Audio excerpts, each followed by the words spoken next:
மே 29 புனித சிரில்.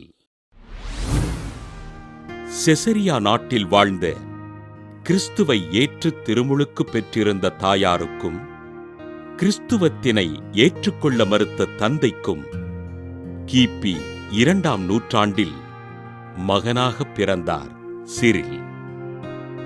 தன் அன்னையின் வாயிலாக கிறிஸ்துவினை அறிந்து கொண்ட சிரில் திருமுழுக்கு பெற்று இறைபக்தியோடு வாழ்ந்தார்.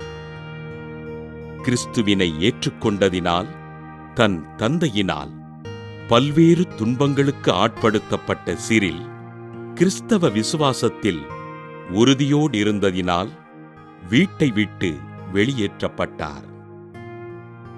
கிறிஸ்தவத்தை ஏற்றுக்கொண்டு திருமுழுக்கு பெற்ற சிரிலை செசரியா ஆளுநர் கைது செய்து ஆண்டவர் இயேசுவை மறுதலிக்குமாறு கூற, இதனை உறுதியோடு மறுத்த சிரில், நான் மகிழ்ச்சியுடன் வீட்டை விட்டு வந்துவிட்டேன், ஏனென்றால் எனக்கென சிறந்த பரிசு ஒன்று காத்திருக்கிறது என்றார்.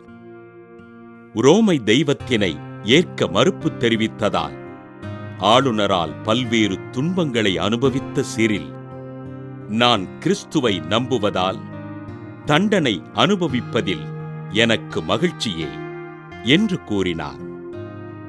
சிரிலின் உறுதியினைக் கண்ட ஆளுநர் கோபமுற்று, உன்னை கொல்வதற்கு ஒருபுறம் நெருப்பும் மறுபுறம் வாளும் தயாராக இருக்கிறது என்று கூற, இறப்பினைக் கண்டு எனக்கு பயம் இல்லை, ஏனென்றால் இது எனக்கு மேலான வாழ்வைத் தர இருக்கிறது என்று மொழிந்தார்.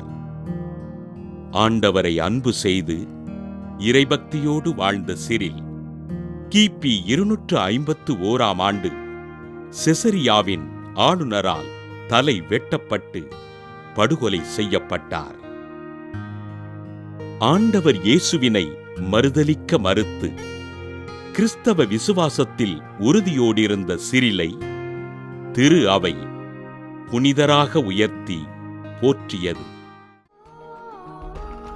புனித சிரில் திருவிழாவினை கொண்டாடுகின்ற நாம், நமது வாழ்வில் பல்வேறு துன்பங்கள் வந்தாலும் மனவலிமையோடு எதிர்கொண்டு விசுவாசத்தில் நிலைத்து வாழ்வதற்காக ஆண்டவரிடம் ஜெபிப்போம்.